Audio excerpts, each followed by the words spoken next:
Fala galera, fala meu povo, terceiro colegial e extensivo, aí do Escola SEB Ribeirão Preto, tudo na Santa Paz, gente boa. Vamos continuar aqui nosso vídeo da retomada, no segundo vídeo, hoje sobre refração da luz. Moçada, olha só, que nem eu fiz no vídeo anterior, qual que é a ideia? Eu vou falando tudo que é importante para os senhores, obviamente que eu vou num ritmo mais acelerado para falar o máximo de informações possíveis, e os senhores vão pausando para poder ir acompanhando com calma.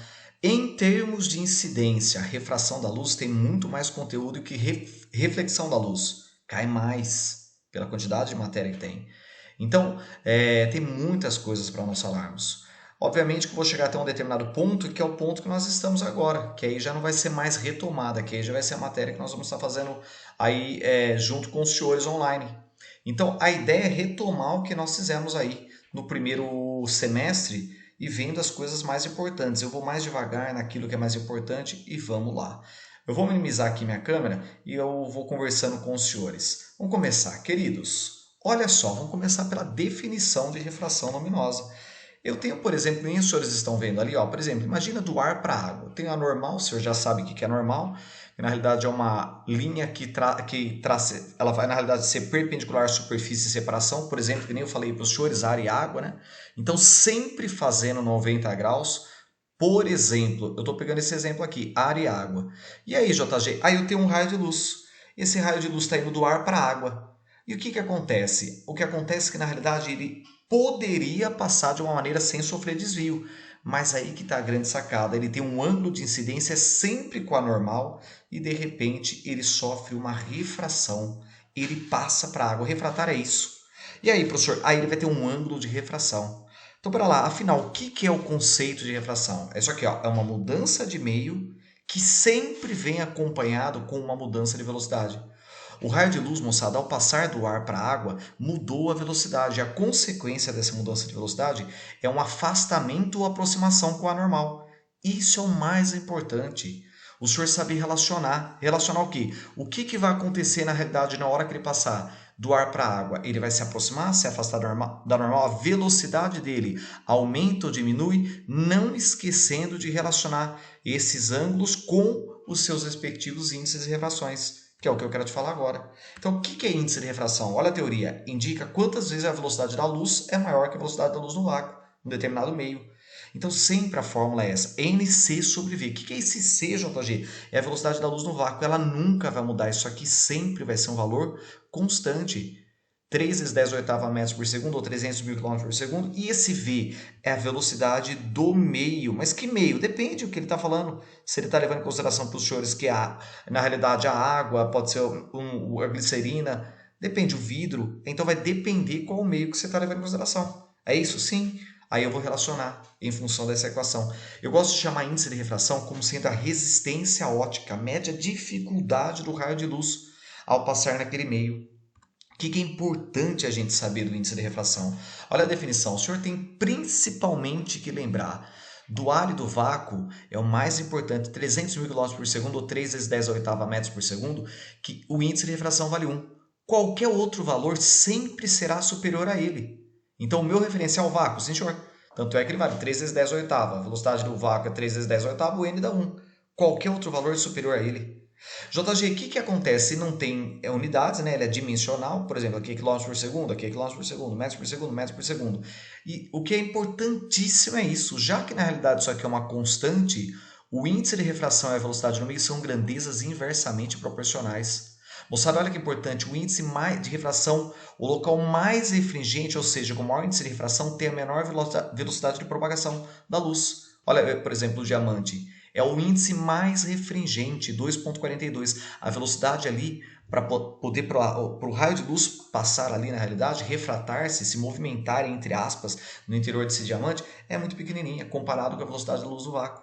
Percebeu? A ideia sempre é essa, moçada. Então, olha que interessante, no meio mais refringente, o que o senhor tem? O maior índice de refração, menor a velocidade. No meio menos refringente, maior será a velocidade. São grandezas inversamente proporcionais. Isso é importantíssimo para nós entendermos a definição de índice de refração com os conceitos de refrações. Tá? O senhor falou que muda a velocidade e vem acompanhado de uma mudança de meio, né? Exatamente, a ideia sempre é essa. Agora, o que é importante? Olha as leis da refração. Primeiro, o raio incidente é normal e o raio refratado sempre estão no mesmo plano, são coplanares. Aí eu aplico a principal equação do curso de refração, a famosa equação a lei de Snell, Snell-Descartes. O índice de refração do meio onde a luz está incidindo vezes o seno de incidência é igual ao índice de refração da onde a luz está refratando vezes o seno de refração.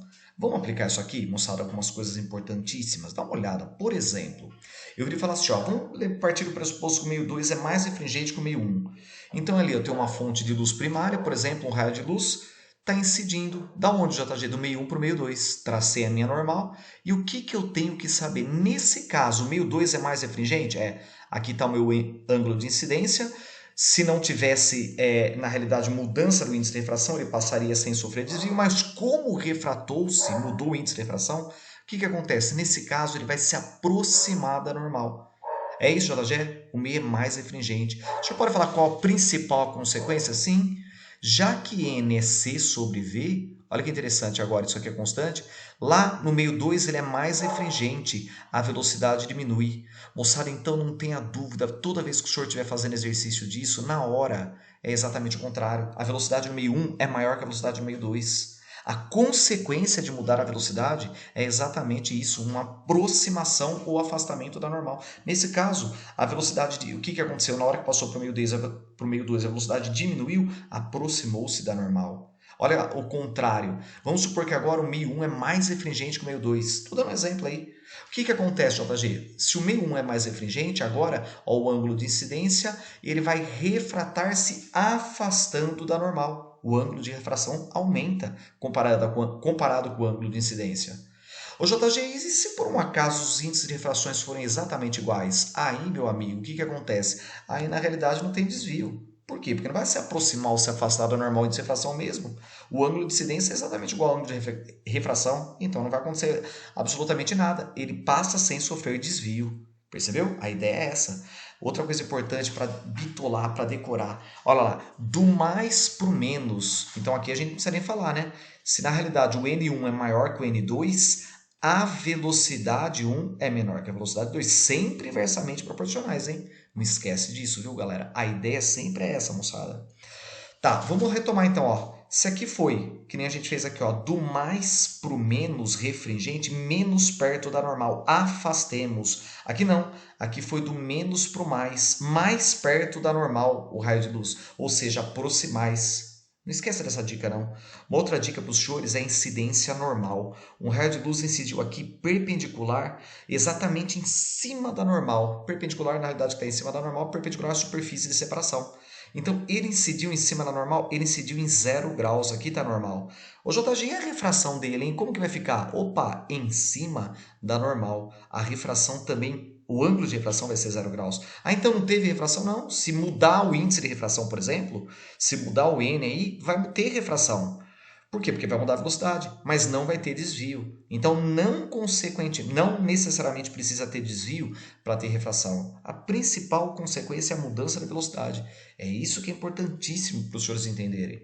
JG, que mais? Olha na sequência, moçada.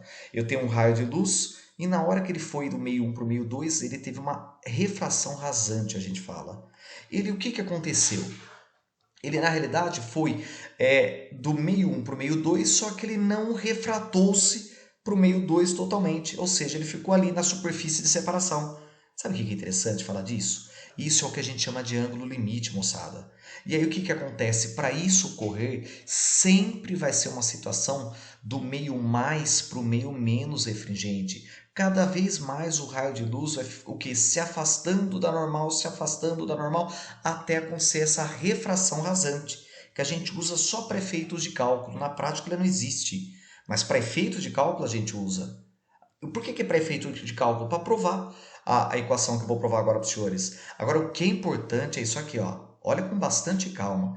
Se o ângulo de incidência for maior que o ângulo limite, sempre acontece o fenômeno da reflexão interna total. Sempre, do mais para o menos. Agora, se o ângulo de incidência dessa fonte que eu estou colocando aqui for menor que o ângulo limite, aí ele não vai refratar, ele não vai refletir, ele vai refratar-se. Perfeito? Ou seja, para acontecer o fenômeno da reflexão interna total, tem que ser o ângulo maior ou igual ao ângulo limite. Quando é igual, também. Ô JG, o senhor falou que ia usar para provar a fórmula. É por causa disso, ó. Quando a gente usa Snell nessa situação de ângulo limite, lá no ângulo de refração, a gente coloca o seno de incidência, o ângulo de incidência é o ângulo limite, e o ângulo de refração é exatamente o ângulo de 90 graus. E a hora que você coloca aqui o seno de 90 graus vale 1, o que acontece? O seno do ângulo limite, passa esse N1 aqui dividindo, vai ser nada mais nada menos que N2 sobre N1. Ou seja, o seno do ângulo limite sempre é o menor índice de refração pelo maior. Não esquece disso não, viu gente? N menos por N mais. Isso é importantíssimo os senhores lembrarem. Nós vamos precisar muito dessa definição. Do que, JG? De cálculo do ângulo limite. É isso que vai ser importante para a gente poder fazer a análise se vai acontecer reflexão total ou não. Sempre o N menor pelo N maior, para achar o ângulo do seno limite. JG, por exemplo, para a gente treinar um pouquinho, o cidadão dá 3 situações. Ele fala, o que vai acontecer com esse raio de luz? Primeiro passo a partir de agora, acha o seno do ângulo limite. O senhor vai pegar o menor índice e vai dividir pelo maior. Aí eu vou analisar o que vai acontecer. Repara aqui comigo, ó, nesse exemplo. O menor índice de refração é o N1, que vale 1. O maior é o 2, N2. Qual é o seno cujo valor dá meio? Só pode ser o ângulo de 30 graus. Então, meu ângulo limite é 30 graus. Nessa primeira situação, o ângulo de incidência é menor que o ângulo limite, ele vai refratar-se. Na segunda, ele vai refratar-se também. 29 graus é menor que 30. Na terceira situação, 32 graus, o ângulo de incidência é maior que o ângulo limite. Aqui acontece o fenômeno da reflexão interna total. Então, sempre teste a partir de agora, viu, gente? Quanto que é o seno do ângulo limite para ver o que vai acontecer. Se ele vai ter uma refração ou uma reflexão interna total. Sempre pegando o menor índice dividido pelo maior. Percebeu? A ideia é essa. Aí você tem aquela porrada de aplicação fibra ótica, que o cidadão vira e fala assim, ó, como que acontece para transmitir esse sinal através, na realidade, de uma fibra ótica, que é a maneira mais rápida possível. Isso, para realmente isso acontecer, o senhor tem um raio de luz incidindo aqui, nesse ângulo de incidência tem que ser maior que o ângulo limite, e onde no interior dessa fibra ótica, na realidade, o que acontece? O material é mais refringente que a casca. Aqui sempre é mais refringente que o material que reveste. Por que, JG? Porque para acontecer o fenômeno da reflexão interna total, sempre é do mais para o menos. Então tem todas as condições para calcular o ângulo limite, fazendo o menor pelo maior. Você tem o fenômeno da miragem. Isso é interessante também. Sempre onde o ar é mais frio, ele é mais denso, o índice de refração é maior. No ar mais quente, ele é mais rarefeito. Então, entre aspas, é como se fosse próximo do vácuo. Então, o índice de refração é menor. Então, o que acontece? Quando você está analisando, na realidade, um raio de luz indo do ar frio para a camada fria para as camadas mais quentes, o que acontece? Cada vez mais vai se afastando da normal, até chegar um determinado momento que o ângulo de incidência se torna maior que o ângulo limite. Aí acontece o fenômeno da reflexão interna total, que é aquela história, de repente você está numa pista, você vê, parece um espelho que está tendo lá na frente, os carros, vai tendo uma camada de água, um espelho que tem ali, é que aconteceu o fenômeno da reflexão interna total. Isso é interessante em termos de aplicação também da história da reflexão interna total. Que mais, JG? Aplicação de dióptero, moçada. O cidadão, de repente, fala assim, ó, tem um observador que está fora, ou seja, está aqui no ar e um objeto, por exemplo, o peixe está na água. Onde ele vai ter que jogar essa vara para poder pegar esse peixe, por exemplo? No ponto 1, 2, 3. O professor, o que acontece? Ele está vendo na posição 3, mas o peixe de fato está ali? O cidadão está mergulhando, está olhando um pássaro no ar, ele está no meio mais refringente que a água. Ele está vendo de fato o pássaro ali? O interessante, de uma maneira mais rápida para enxergar isso aqui, ó, é dessa maneira. Qual que é a maneira, JG? Por exemplo, olha lá, o observador está no meio menos refringente. Repara aqui comigo, ó. Eu vou colocar o observador aqui no ar, que é o meio menos refringente, e vou colocar o objeto, como se fosse o próprio peixe aqui, ó, no meio mais refringente que a água. Eu faço um raio de luz aqui passando pela normal. Então, quer dizer, ela passa sem sofrer desvio e faço uma incidência oblíqua. Para mostrar que na hora que tem um determinado ângulo aqui de incidência, ele vai ter um ângulo de refração. Na hora que passar, na realidade, do mais para o menos, menos perto da normal. E o que acontece? Se eu faço prolongamento, eu sei que a minha imagem vai estar aqui, esse pelinha. Esse cidadão, esse observador que está no ar, vai estar vendo esse peixe mais acima. Então, naquele exemplo que eu falei para os senhores, ele estava vendo o peixe aqui. Mas então, na realidade, o peixe está onde? Está mais embaixo. Ele teria que jogar a lança aqui. A ideia sempre é essa. É isso, professor? É exatamente isso. JG, e se for o contrário? O observador está no meio mais refringente e o objeto está no meio, na realidade, menos refringente, como se fosse o pássaro, por exemplo. Sai o raio de luz dele, faz um em cima da normal, faz uma incidência oblíqua. No caso aqui vai do meio menos para o meio mais perto da normal, faz o prolongamento. Esse cidadão vai estar enxergando esse pássaro mais acima. O pássaro está aqui, a posição real, mas ele estará enxergando ele numa posição superior a essa posição real, devido ao que? A refração da luz. Então a história de dióptro plano, quando você pega dois meios, uma superfície separando, na realidade, dois meios, é para enxergar o que acontece com as distâncias, comparando índices de refrações com essas distâncias observado um determinado observador vendo um objeto. E aí que tá. Aí o importante, por exemplo, para a equação, eu vou dar uma dica para os senhores, nunca mais você vai errar. Porque você fala, N', P', N, P, você fica meio perdido. Porque o que acontece? Quando o objeto está no meio mais refringente, indo para o meio, na realidade, menos refringente, onde está o observador, olha lá, o P' é menor que o P. O P' é menor que o P. O P, na realidade, a profundidade real é maior que a profundidade aparente. Agora, o contrário não, né? O cidadão está lá na água e, de repente, está vendo o pássaro. O que acontece? A posição do pássaro, P, a posição real é menor que a posição aparente, a altura. Podemos pensar assim. Então, para você nunca errar a equação, faz sempre assim, ó. Pega sempre a distância maior, divide pelo índice de refração maior. E depois, aí você vai lá e faz uma igualdade. Isso tem que ser igual a distância menor pelo índice de refração menor. Moçada, nunca você vai errar quando você fizer essa regra aqui, ó. Sempre dá certo, JG, sempre, não importa se o objeto está no meio mais ou menos refringente. Nesse caso, quem que é o D maior? Seria o P. Quem que é o D menor? O P'. Quem que é o índice de refração menor? O índice de refração menor, no caso aqui, seria onde se encontra, na realidade, o observador, aqui no ar. O índice de refração maior é onde está o objeto. Aí você vai comparando. Tanto faz se você estiver analisando aqui, o observador no meio mais ou meio menos refringente, sempre dá certo usando essa relação de distâncias e índice de refrações. Lembra sempre assim, ó, maior de um lado e menor do outro. Profundidade com índice de refração. Já era. Você acerta o exercício. Outra dica que eu quero passar para os senhores, lâminas de faces paralelas. O cidadão faz um raio de luz incidindo numa lâmina ali. O que acontece? Por exemplo, ar, vidro, ar. E o que acontece? Quando ela passa do ar para o vidro, ela sofre uma refração, de repente ela volta para o ar. E aí muda de novo o índice de refração dela. O que eu queria que vocês entendessem na prática é isso aqui. Ó. Eu tenho um raio de luz indo do meio 1 para o meio 2, do meio menos para o meio mais refringente. E aí eu tenho esse ângulo de incidência. Foi para o meio mais refringente, mais perto da normal. Aí de repente ele voltou para o ar. Vamos supor, já estou levando em consideração N1 igual a 1, né? Então ele se afastou da normal.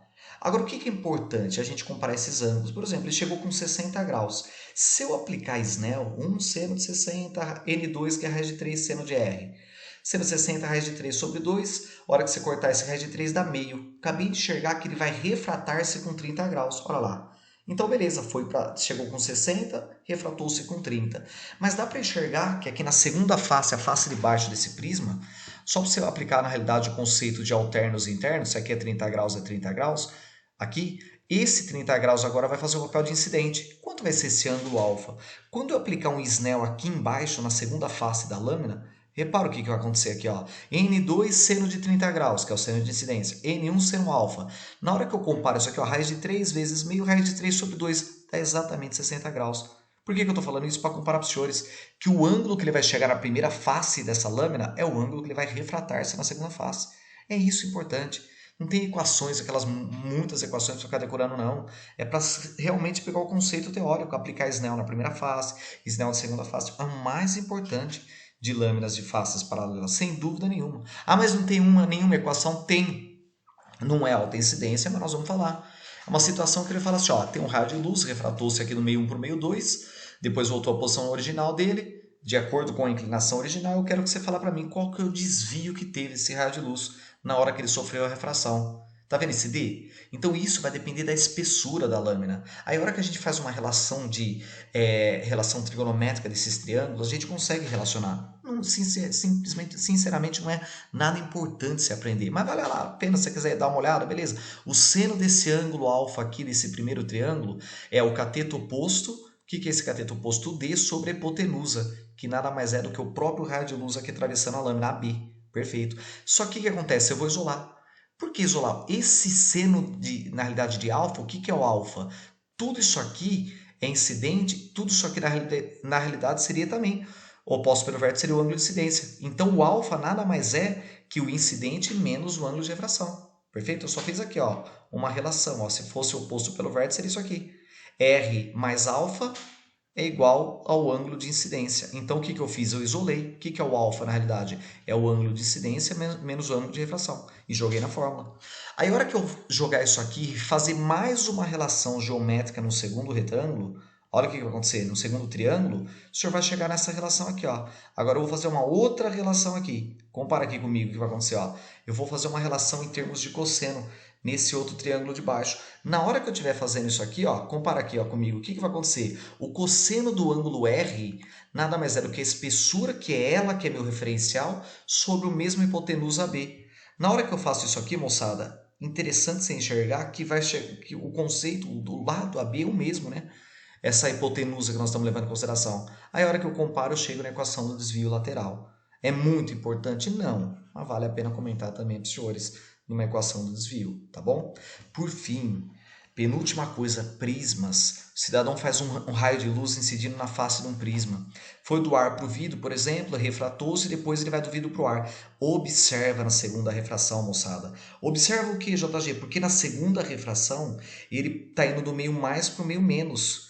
Ele vai ter uma refração ou reflexão interna total. Isso é importantíssimo. Muito importante seja analisar. Primeira coisa de prisma é isso. Mas de repente ele faz aquele jogo de matemática, uma matemática mais assim, não é nada absurdo de entender, mas não é tão incidente, não é alta incidência. Que ele vai analisar, afinal, hein, você pode falar para mim qual o desvio que o raio de luz teve? Você tem o ângulo de incidência na primeira face, o ângulo de refração, ângulo de, na realidade, incidência na segunda face e ângulo de refração na segunda face, ou emergência que ele fala, tanto faz. Geralmente ele pergunta, ó, o desvio em relação à primeira face é isso aqui, ó. A hora que eu comparar o ângulo de incidência, esse ângulo é igual à somatória desses dois aqui, oposto pelo vértice. Isolo o primeiro desvio. Isolo o segundo desvio, mesmo fazendo a mesma analogia aí, ó. E aí, o ângulo de desvio do desvio total é a soma desses dois desvios. E o que acontece? Na verdade, você vai usar o conceito do ângulo externo, é os ângulos internos não adjacentes, né?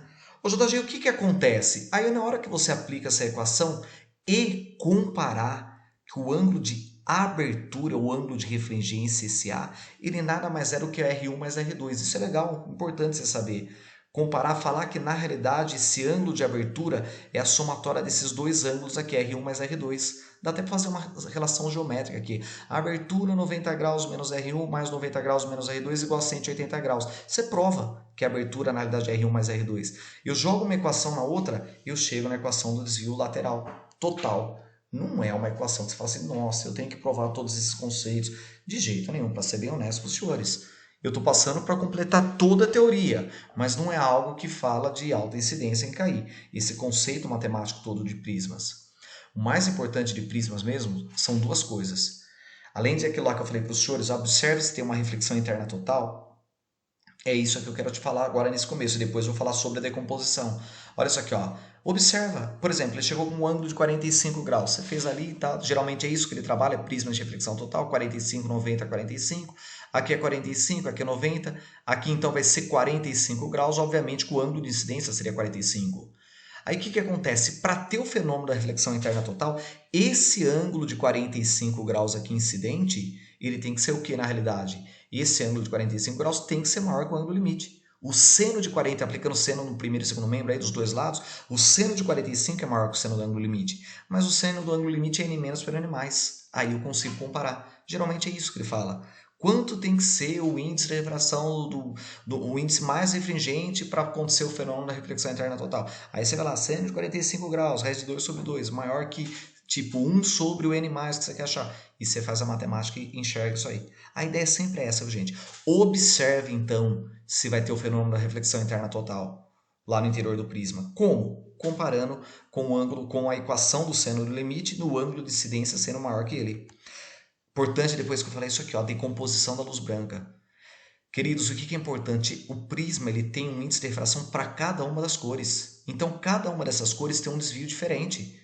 Então, quando é uma luz monocromática, o índice de refração do prisma é 1,5. Então, para aquela determinada luz é 1,5. Mas quando na realidade vai mudar as frequências das cores, o que vai acontecer? Cada frequência, cada cor vai ter um índice de refração. O mais importante os senhores saberem isso aqui, ó. Lembra? Infravermelho, ultravioleta.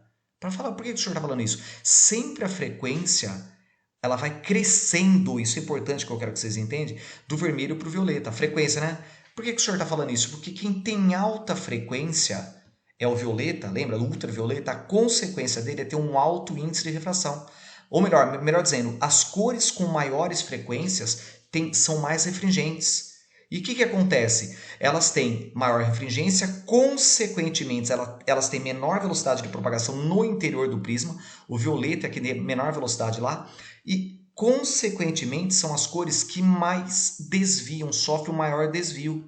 Então, toda vez que você estiver comparando em função do ângulo de incidência, quem desvia mais, professor? O vermelho ou o violeta? O violeta é uma cor que tem uma alta frequência, um alto índice de refração, desvia mais. E a velocidade dela no interior do prisma é menor. Então, essa dica de você comparar, vale a pena para você entender essas definições também, tá? Vale a pena na decomposição, porque muitas vezes ele fala aonde desviou mais, desviou menos, vale essa dica para os senhores.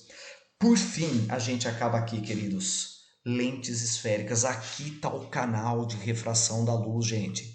Por quê? Porque geralmente quando cai em lentes. O senhor tem que saber definir uma lente. O senhor tem lente de bordas finas, bordas grossas. O que é uma borda fina? Olha lá. Ela, na realidade, é mais fina na borda que na parte central. Isso é borda fina. Lentes de borda fina recebe o nome o quê? De biconvexa, plana. Termina com a denominação convexa. Sempre defina uma lente pelo maior raio de curvatura. Por exemplo, aqui, ó. Por que côncavo ou convexo? Porque a face côncava, o raio de curvatura da face côncava é maior que o raio de curvatura da face convexa. Por que é plano convexo? O raio da parte plana tende ao infinito, por isso é plano convexo. Aqui os raios são iguais. Sempre definindo pelo maior raio de curvatura. Olha lá, lentes convergentes, os raios convergindo num único ponto. Lentes divergentes, na realidade os raios chegando ali na lente, refratando, abrindo, divergindo a partir da lente. A gente fala que são as lentes de bordas grossas. Olha lá, o que acontece? É mais grossa na borda do que na parte central, terminando com a denominação côncava. Bicôncava, plano côncavo, convexo côncavo. Gente boa, outra coisa importante é isso aqui. No geral, as lentes, que são as lentes de bordas finas, terminando com a denominação convexa, são as lentes convergentes. Por que no geral? Porque elas são geralmente o quê? Mais refringentes com o meio que elas se encontram, que é o ar. Mas pode ser diferente? Pode. Mas no geral é isso aqui. Lentes de bordas finas, convergentes, lentes de bordas grossas, divergentes. Lembra sempre disso, viu, gente? Eu falei no geral porque isso aqui, ó, no geral, geralmente, melhor dizendo, o que acontece é isso aqui, ó, o vidro é mais refringente que o ar, eu tenho um raio de luz que está penetrando em cima da normal, está em uma incidência normal, sofreu a refração, né? Não sofreu o desvio, mas sofreu a refração. Aí eu vou achar o meu centro de curvatura dessa lente, sempre a normal passa pelo centro, não esqueça dessa dica. A partir da normal eu observo, vai do mais para o menos perto da normal. Opa, menos perto da normal em cima e embaixo, então vai convergir nesse ponto. Isso é uma lente convergente, olha lá, plano convexa, lente de borda fina. Uma lente de borda grossa fazendo a mesma analogia. O raio de luz penetra aqui, em cima da normal na face plana, sofreu a refração, mas não sofreu desvio, aproximando o centro de curvatura dessa parte côncava aqui. Então você traça a normal a partir do centro. Nesse caso, do mais para o menos perto da normal, o que acontece? Então o raio de luz vai sofrer uma refração divergindo, se afastando da normal. Percebeu? A ideia sempre é essa. Ou seja, uma lente de borda grossa, plano côncava, que na realidade é uma lente divergente. Para isso acontecer, o índice de refração da lente é superior ao meio que ela se encontra, que é o que geralmente nós fazemos no cotidiano, no geral. A lente que nós usamos do óculos, essa parada toda. Mas fiquem espertos. Se o cidadão falar na realidade, opa, eu estou trabalhando ali numa lente que na realidade é uma lente o quê? Que o índice de refração dela é menor que o índice de refração no meio. Aí a coisa já muda de figura. Por que muda de figura? Porque na hora que você faz a análise, faz o centro de curvatura, vai do mais para o menos, ou melhor, do menos para o mais, aí se afasta da normal. A lente que era na realidade convergente, plano convexo, se torna divergente. Essa que é a ideia, moçada. E a partir disso a gente vai fazer as representações geométricas, a gente vai fazer todos os raios notáveis que os senhores já viram que a gente entra paralelo, sai pelo foco, entra pelo foco, sai paralelo, entra pelo centro óptico, não sofre desvio, entra pelo antiprincipal, refrata pelo antiprincipal. E a partir disso a gente consegue fazer o quê?